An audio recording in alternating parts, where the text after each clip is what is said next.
Hi, I'm Greg Hunter. This is the weekly news wrap up for Friday, February 16th, 2018, the WNW 322. Let's get started, shall we? Here we have in the front page of the newspapers, and I can't undersell this. It was catastrophic. These guys aren't very creative. Here's my own whole newspaper. Same picture, same title, same headline, catastrophic. Catastrophic. The school shooting down in Florida is what I'm talking about. But could this catastrophe have been avoided? I found this great piece on the Daily Caller, and it says, read the headline, FBI keeps missing mass shooters before it's too late. This is the Daily Caller. And let me just read this, some of the examples they posted. This isn't all of them, but this is just some of them. FBI was warned about Cruz. This is the current shooter down in the Florida high school, after he posted on YouTube saying he was going to become a professional school shooter. He was told by the FBI, Dylan Roof, 2015, shot 9 people at a black church. He was nuts, and he was allowed, the FBI missed his background check to buy, I believe it was a .45 pistol. Another one, FBI knew about the Fort Hood shooter, Army Major Nidal Hasan, who basically had connections, bona fide connections with Al-Qaeda, and they never investigated. He shot 13 people. The FBI similarly missed opportunities to stop the Tsarnaev brothers back in 2013. The Boston bombers. This after the Russians tipped us off to these guys. They just totally missed it. And how much carnage was there with the Boston bombers? And then, here we go. Sorry, next headline. Then, remember the Pulse shooter, Omar Mateen, pledged allegiance to ISIS before killing 49 people. He was investigated twice by the FBI, and they did not stop him. A couple of things come to mind. A friend of mine brought me to the attention of that story. He says, man, can you believe this? They list one thing after another. I didn't even put them all down, all the stuff the FBI missed. He says, can you believe this? He says, I think they're missing this on purpose. Huh. He says, either that or they're just stupid. I said, now what do you think it is? I said, well, I got to tell you, with all the stuff they've done with Trump and the false FISA applications using this phony document that Hillary Clinton paid for to try to unseat Trump. The exoneration of Hillary Clinton a couple of months before they even interviewed, 17 or 18 people. It's just outrageous. And then I thought, maybe this is too stupid to be stupid. Maybe they're missing this stuff on purpose so they can have a body count, so they can come and say, well, we need to take your guns. It's just too dangerous out there. We need to have some gun control. The Democrats, all they can come up with is stuff to take away from American citizens. Oh, they do come up with stuff to give foreigners and foreign citizens and DACA and illegal aliens. They come up with plenty of that kind of stuff. But for us, the Democrats, they want higher taxes. They want to take our guns. There's sensible gun controls to take all your guns and eliminate your rights. Your Second Amendment rights, your First Amendment rights, all your rights. But I got to tell you, Jim Sinclair coined that term, too stupid to be stupid. How can they continually miss?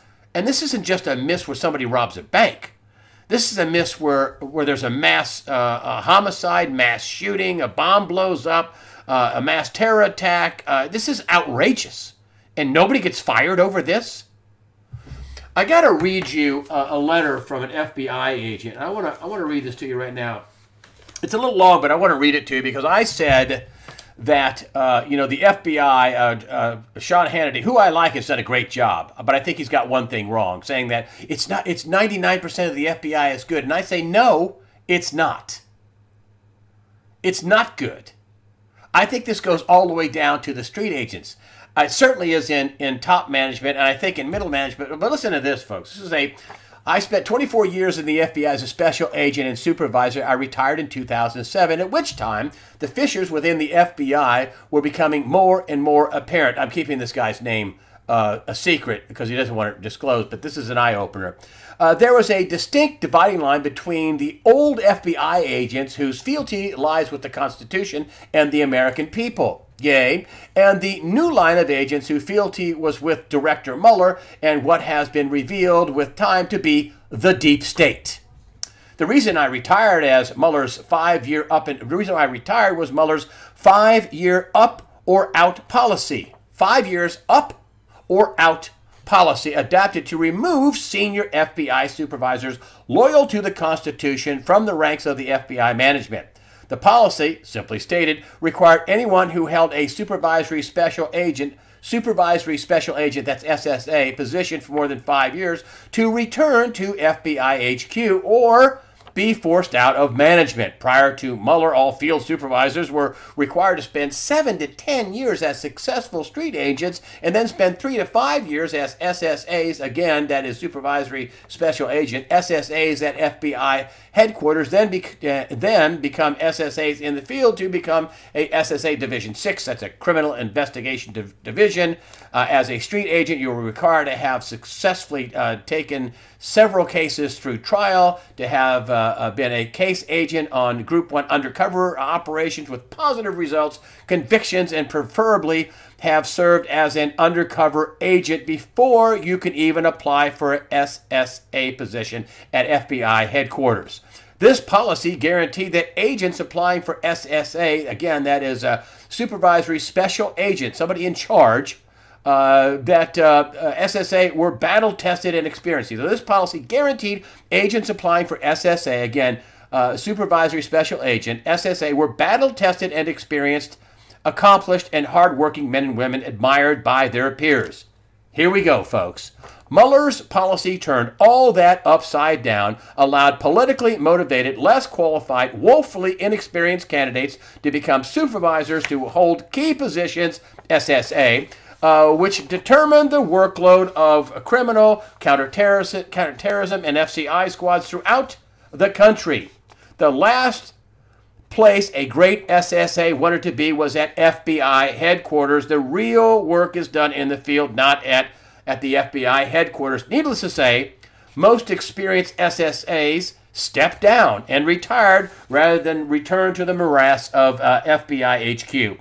In my opinion, this is how the deep state got a foot in the door at the FBI during the Obama administration and of the FBI SSAs. These are people, this is mid-management, FBI SSAs that achieved their position through merit had been forced from their positions under the 5 years up or out plan. This allowed the deep state to take over middle management, whose ranks became upper management. The rest is history. This former agent that retired in 2007 also told me that, and yes, this has infected all the way down to the street agent ranks. Not all of them, but some of them.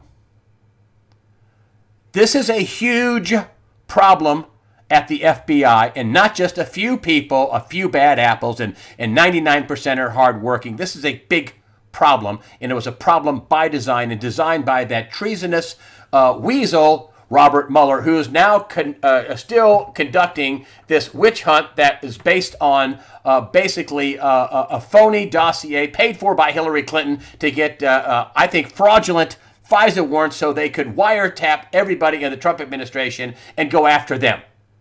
And so far, not a single person has been charged with any kind of Russian collusion. They have other crimes. Not a single person has been charged with that. Not a single allegation, a single tie to that has gone on. Here we have Mueller flips the third witness in Russia probe. And listen to this, folks. Now, there's not a single person connected to Russia. That includes Paul Manafort.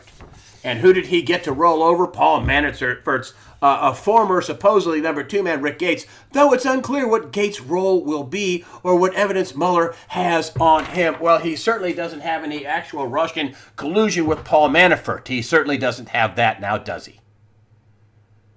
And he doesn't. It has been announced. These are just procedural crimes. These are just things that they've tripped people up on and things like that that have nothing to do with any Russian collusion because it didn't happen. But Russian collusion certainly did happen with the FBI, with the CIA, because they had an inside source, with the Justice Department, with Hillary Clinton. Yes, they all colluded with the Russians. But that's not a case for that weasel, treasonous Robert Mueller, who's doing the fake witch hunt story, all in an effort just to get rid of Donald Trump. This is what this is about. The deep state doesn't want Donald Trump. They'd rather have Mike Pence in there. They really wanted Hillary Clinton in there. After all, 94% of Washington voted for Hillary Clinton. And I got to tell you, the mainstream media does not cover this story. It does not cover this story. No. They want to tell you about, well, you know, the FISA thing really didn't make any difference because they started the investigation before the FISA thing. Well, yeah, but their case was going nowhere. And they needed the FISA warrant so they could propel it because it was going nowhere. And, you know, they got their warrants, I think, in October. And then in December, you know, according to this guy, here we go. Now think about this. They got their warrants in October, and according to Edward Klein, in December, they were going to unmask all the people they had snared in incidental data collection. They were going to release them. This is according to his book. December 16th, they had a dinner party, and they were planning to unmask all these people. So their plan was to get the information through this bogus FISA warrants and then unmask it and make everybody in the Trump administration look like they were colluding with the Russians when indeed they weren't. And you have the mainstream media that will not tell you that Hillary Clinton and the DNC, she took over the DNC, this is a fact. This is in Donna Brazel's book, the former head of the DNC, saying that she wrote a check for $20 million and basically took over the DNC. And the Hillary Clinton and the DNC paid for this phony dossier. They won't tell you that.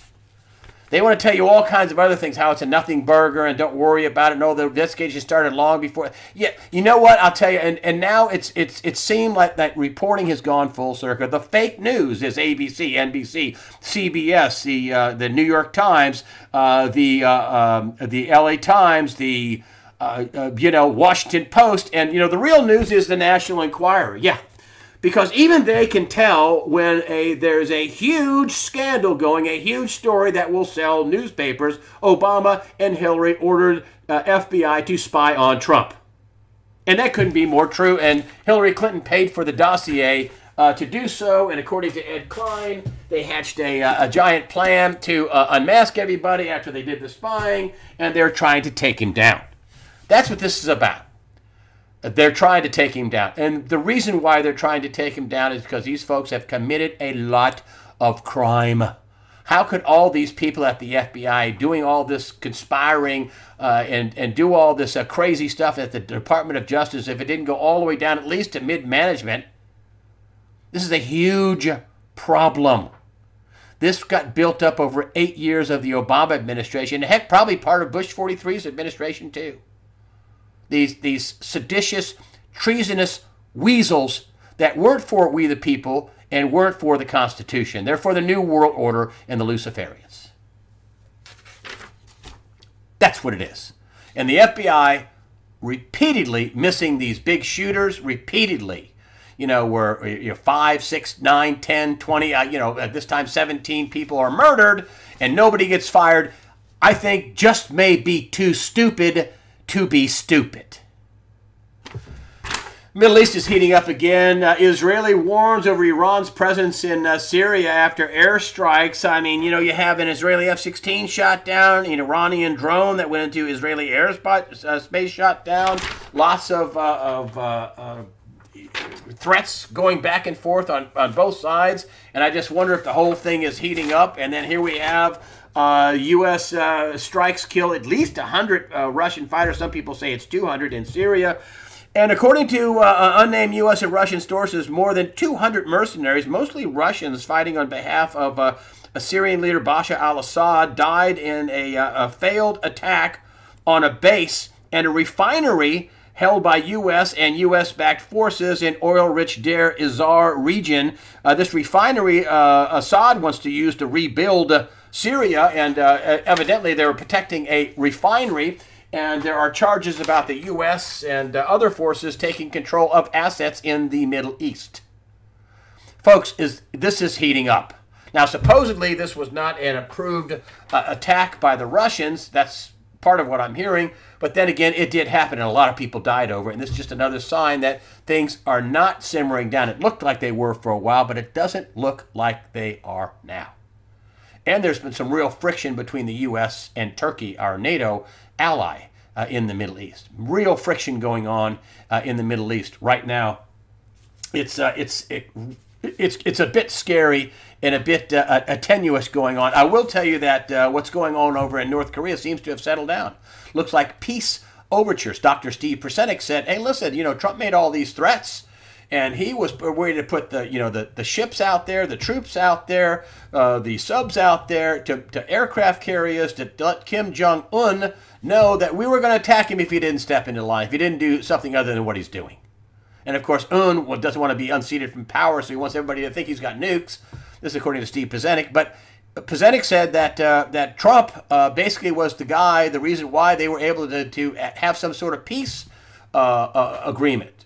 Not agreement, but the beginnings of overtures of peace.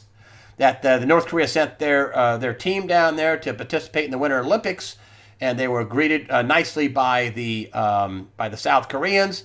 I think the U.S. press fawned all over Kim Jong-un's sister, who was the head of propaganda for the country, one of the most vicious regimes in the world. They believe in public executions, many of them. A lot of them, they happen in North Korea. They believe in slavery. They believe in complete and total control in their country. And, ABC, NBC, CNN, Wall Street Journal, Washington Post, fawning over them.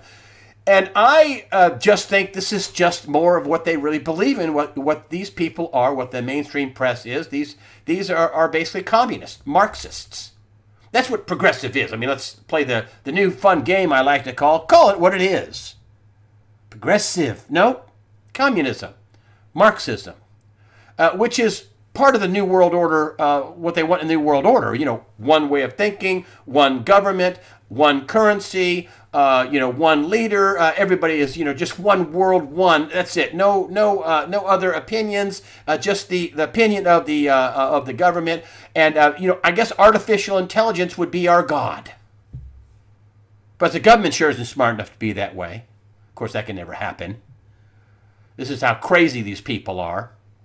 But that's what the mainstream media press has revealed to me, was these people are straight up communists. Marxist. I mean, that's what Black Lives Matter is. They don't write any negative stories about Antifa. That's more, they say it's anti-fascist, but they're communists, Marxists. I mean, there's 100 million bodies around the world, 100 million people, and if they could talk, would tell you, yeah, Marxism wasn't good for me. Moving on to the economy, the markets are a little shaky about what's going on in the economy. I'll just read the headline. It's a $4.4 trillion budget. It's Donald Trump's budget. Listen, Donald Trump walked into office with almost $20 trillion debt. I mean, what is it, 6 weeks after he was in office, he was out of money. Had to do some stopgap budget, whatever. I'm surprised he got anything done. The tax cuts. He's got a budget that he's trying to push through. People are a little worried, though. They're blowing up the deficit. Of course, nobody was worried about that under the Obama administration. It's fine. It's cool. But I wonder if Trump is thinking, hey, listen, we're 20 trillion. What's 22 trillion? What's 23? What is that? He's got to get the economy going. He wants to be reelected. I mean, that's what I think's going to happen. But the problem with that is that then you have interest rates going up. And for the longest time, I mean, the 10-year Treasury was at 2.3, 2.4, 2.5. Now it's up to 2.9. The 10-year Treasury is getting close to 3%. Would Jeffrey Gundlach say that after 2.63, things were going to start getting hinky? I was talking to my friend Greg Manarino. He pointed out, well, listen, I mean, look at the 10-year Treasury. It's at 2.90, roughly, plus or minus. It's jumping up and down a little bit. And then you have the 30-year at 3.15. There's only 25 basis points between 10 and 30-year money. That's... it's like, the banker would say to Mr. Manarino, Mr. Manarino, we'll give you a 2.9% for 10 years, but we'll give you a whole quarter of a point more if you tie your money up for 20 more years. Sound like a good deal to you? Manarino was telling me last week, and the week before last, when this big, swoon happened, he says, you know what I think? I think this thing's going to ricochet back up. Sure enough, he was right. And he's not a permabull either. But he says that, Manarino says that, this thing, they're really worried about the interest rates. The yield curve is 25 basis points now. They used to be 60, 70. I mean, you've seen it come, from the 60s to the 50s, 50s to the 40s, 40s to the 30s. 25, a quarter of a point between 10-year and 30-year money. He says, warning, danger. Danger, danger, warning, danger. He says we could, in the market, go up to the near the all-time highs and then, boom, take a big plunge. He says that could happen. Another friend of mine called me and says, hey, I saw your bank chart, your interbank lending rate chart that you did with John Williams on your John Williams interview. I said, oh, great. He says, you know what? He says, I hold it up here to you. I said, here, this is on this end. This is today. Oh, this is today right here. Okay, this is 1972. And we are at the same spot we were in. This big plunge happened right here just recently. And we're at the same spot that we were on interbank lending is in 1972. I mean, that is a stunning, shocking thing. John Williams says, well, the banks aren't doing very well. I mean, here we are in, 2008, 2007, and then this big plunge, boom. And then we had to kind of level off a little bit right here, and then, here we are again, and it plunged down again. So a friend of mine who's a private lender, kind of a private banker. He loans money to businesses, some of the ones that he knows about. He sold a business. He loans them money to other people in this type of business he loans money to. And he says, you know what that chart means, man? Let me tell you. Let me sum it up to you in one sentence. I said, does it mean the banks don't trust each other? He goes, no. You see that chart right there? You know what it means right here? Why we have this big drop off? Yeah, the banks aren't doing very well. Nobody has any money. That's what he told me. Nobody has any money. He says, that's why I'm loaning businesses money. He says, they've been paying me back since he's been doing this since 2009. Kind of a mother of, the necessity is the mother of invention. And the business he sold out, he wanted the guy to keep paying him, but he needed a little bridge money, and he loaned it to him, and he paid it back and a little more. He says, nobody has any money. Everybody's being squeezed. They have cash flow. They don't have any liquidity. And if you look at this chart right here, Malden, of Malden Economics, John Malden, said, he talked about liquidity, that you're going to find out in the next crash there's just hardly any liquidity. What does he mean by that? Nobody's got any money. And what we did to get this thing, to try to save the system and keep it from imploding, is that Nomi Prinz came on here and said that we spent another $70 trillion. Well, that's $70 trillion in bonds. Now think about that. That's not $70 trillion that are sitting in bank accounts all over the world. That's $70 trillion locked up in bonds. There's no liquidity in these bonds. Nobody has any money. And what do? We printed money, or we forced money into the bond market. And hey, guess what? That's less liquidity in the system, less actual cash. Again, my friend kept telling me this over and over again. Nobody has any money.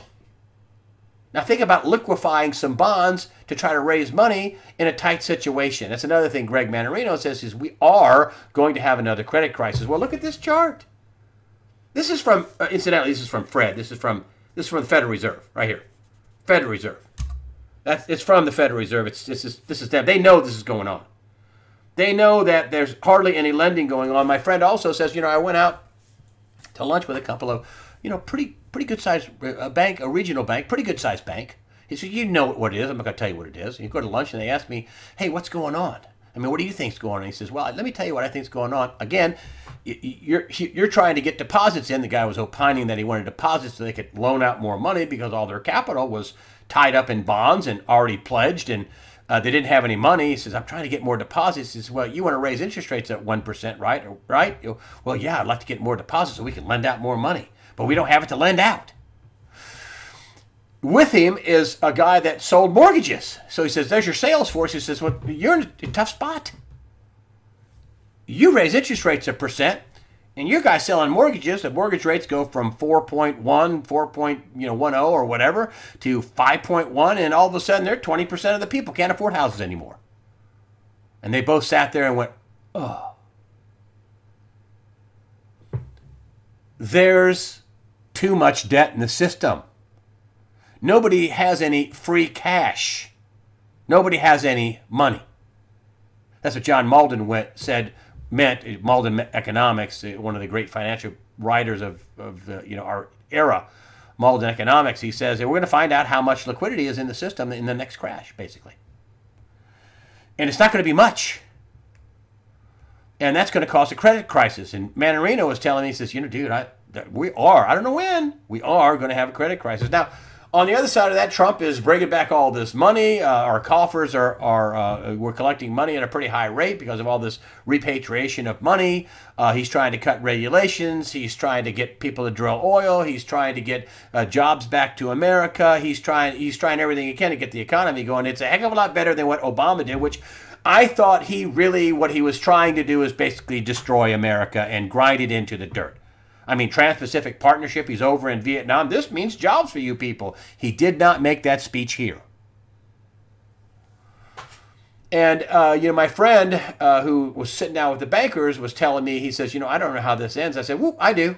He says, well, you're saying you know how it ends and everybody's made whole. I say, I know how it ends, and people are going to take a hit. A lot of people are going to lose a lot of money in the paper world. You have to own your equity. That's what I tell people all the time. What kind of investments do you pay off your house? Pay off your car. Have some cash. Have some food. Maybe have some gold and silver if you can afford to hold it and not sell it out the first time you have any trouble. But own your stuff. And most people don't own their stuff. One other thing that's really a dollar negative is this right here, which is the Russian deputy. Our banks are ready to turn off the SWIFT system. They're threatening Russia with turning off the SWIFT system, and I think that's dollar negative. I mean, there's dozens of companies, U.S. companies, doing business in Russia. I mean, you would think that there's no international business from America done in Russia, or no business from Europe done in Russia. I don't know how they do that. I just think that's a disastrous plan to try to threaten the Russians and turn them off from the SWIFT system. The SWIFT system, and to use the dollar system, and they say they're ready to get off it. I don't see how that's positive for the dollar.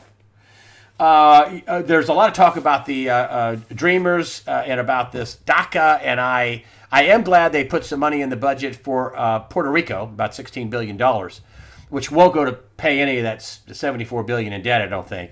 But at least I get the lights turned on in Puerto Rico. Who are U.S. citizens, but a lot of deals floated in the Senate. It didn't work out. I mean, they had one thing where they extend the deadline for a while, and then they give Donald Trump a part of his border wall. That didn't work out. I mean, basically what most of the New World Order bought and paid for senators in the Senate want is open borders, unlimited immigration, and make everybody who's illegal legal, and basically destroy the fabric of America, while the people here working pay for all the welfare, for all the free stuff that we're going to give away to all the people we allow in the country. That's not going to pass. That didn't pass. And everybody is all hands on deck to work on DACA. Nobody was that enthusiastic about working on the Obamacare disaster. I mean, that ended in, oh well, we can't do it. I mean, that's what Republicans ran on. And then they ran from it. Because most of these people are bought and paid for swamp shills that basically are doing the bidding of not we the people, but the New World Order, the Luciferians, the one world government people. And I don't have a tinfoil hat either. I mean, you have President Bush 43 saying, we can't stop globalism, that New World Order. His daddy claimed the New World Order phrase. We're going to have a New World Order. So I don't have a tinfoil hat. That's them. That's President 41 and 43. They're all into the New World Order. So with that, folks, I got to tell you, what a week. I think the financial system, I don't know. I mean, according to some people, we could be vaulting to new highs. According to other people, look out below. There could be big problems with the dollar. Incidentally, the dollar is now below, 80, but below 90 again on the U.S. dollar index. And John Williams is forecasting. He's been forecasting this for a while, but the story's been the same for a while. That we could end up being faced with a rapidly declining dollar. I have Charles Hugh Smith on for the early Sunday release.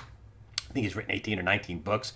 He has one of the most popular financial blogs on the internet. I mean, certainly in the top 10. I think he's number 7 or 8, number 6, somewhere in that neighborhood. Charles Hugh Smith, and he's worried about a rapidly plunging dollar at some point. I'll get him to talk about that in the early Sunday release. Thank you so much for supporting USA Watchdog with your comments and your donations. That helps us out. Remember, don't be bummed out. Don't let them steal your chi. Don't let them silence you. Don't be fearful. Fear not. Prepare yourself mentally, physically, above all, spiritually. Fear not God the Father and His Son, Jesus Christ, are firmly in charge.